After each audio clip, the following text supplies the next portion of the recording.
অনেক দিন পর আজকে একটু সেলাইয়ের কাজ নিয়ে বসলাম। তবে সেলাই বলতে সেরকম কিছু নয়, জাস্ট একটা কুশান তৈরি করব, মানে দুটো করব অ্যাকচুয়ালি। তো তোমাদের সাথে কখনো কুশান কীভাবে তৈরি করা হয় সেটা শেয়ার করে নিই। তো ভাবলাম আজকে কুশানটা কীভাবে তৈরি করি সেটাই তোমাদের দেখাবো। তো দেখো, দুটো কুশান আমি তৈরি করব, তার জন্য 16 বাই 16 ইঞ্চেস করে মানে কাপড়টা কেটে নিলাম। তো কাপড়টা কাটার পরে এবারে একটুখানি জায়গা ফাঁকা রাখতে হবে, দেখো সেই জন্য আমি মার্ক করে নিলাম। ওই জায়গাটুকু ফাঁক রেখে তারপরে চারপাশটা সেলাই করে নেব। তো আমার কাছে এটা নতুন কাপড় রয়েছিল, একটু সিল্কি টাইপের ছিল কাপড়টা, মানে পলিস্টার টাইপের। তো ভাবলাম এটা দিয়ে কুশনটাই তৈরি করে রেখে দিই। আর কভার তো দেখো আমি প্রচুরই তোমাদের সঙ্গে শেয়ার করেছি, আমার অনেক ভিডিও করা আছে কুশন কাভারের। তো আজকে শুধু কুশনটা কীভাবে তৈরি করে সেটাই তোমাদের দেখাচ্ছি। তোমাদের কাছে পুরনো কাপড় থাকলে সেটাও ইউজ করতে পারো। তো চার পাঁচটা সেলাই করার পরে যে জায়গাটা ফাঁকা রেখেছিলাম সেটা বাদ দিয়ে তারপরে কাপড়টাকে সোজা করব। তবে সোজা করার আগে চারটে কর্নারকে ভালো করে ছোটো ছোটো করে কাট করে নিতে হবে, তাহলে কি হয় কর্নারগুলো খুব সুন্দর ফিনিশিং আসে যখন আমি এইভাবে সোজা করে নেব।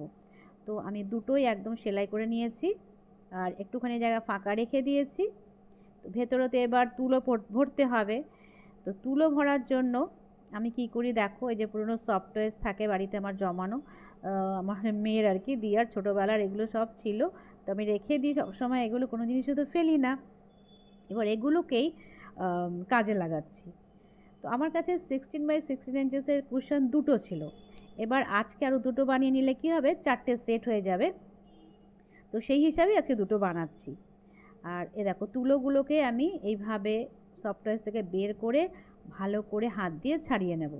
তোমরা চাইলে মোটা দানা চিরুনি থাকে না, সেটা দিয়েও ভালো করে ছাড়িয়ে নিতে পারো। যত সুন্দরভাবে ছাড়ানো যাবে তাহলে জিনিসটা ফ্লাফি হবে আরও। মানে দেখতেই পাচ্ছ কীভাবে জমাট বেঁধে গেছে।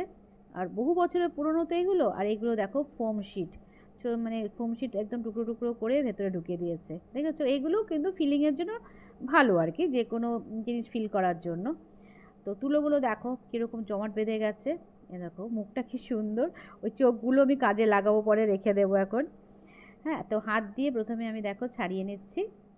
যেটা বললাম, তোমরা চাইলে মোটা দানা চিরুনি দিয়েও এরকম ছাড়িয়ে নিতে পারো, যতটা ফ্লাফি করা যায় আর কি। দেখো একটা সফটওয়্যারের থেকে, মানে ছোট্ট একটা সফটওয়্যার ছিল, সেটা থেকে কতটা তুলো বেরিয়ে গেল, মানে ফ্লাফি হয়ে গেল ব্যাপারটা।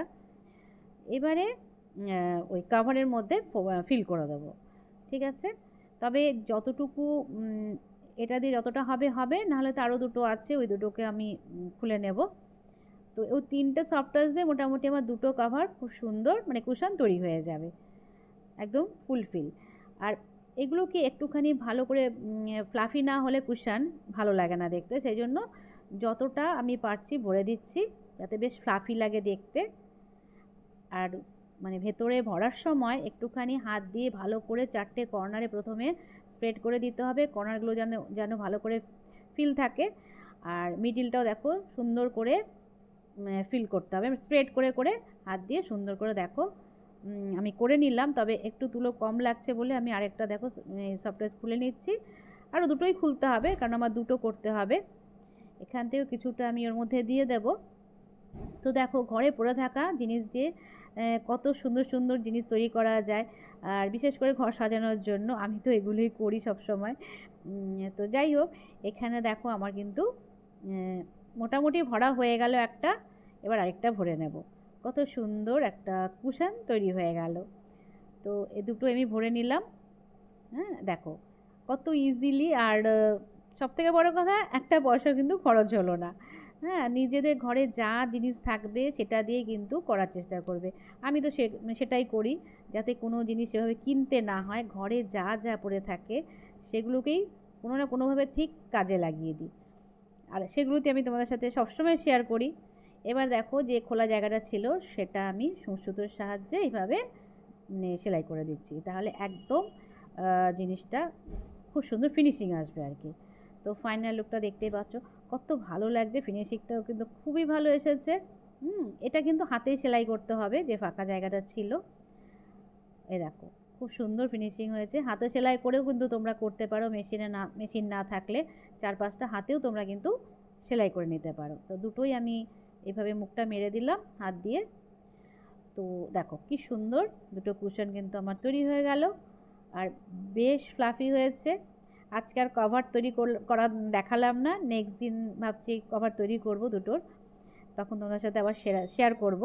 তো এই দেখো ফিনিশিংটা কিন্তু বেশ ভালো এসেছে, কত সুন্দর একটা মানে কুশনটা তৈরি হয়ে গেল, আর বেশ ফ্লাফি, দেখো বেশ ফ্লাফি। তো চলো আজকের মতন টাটা, আবার দেখা হবে এরকমই নতুন কোনো ব্লগে।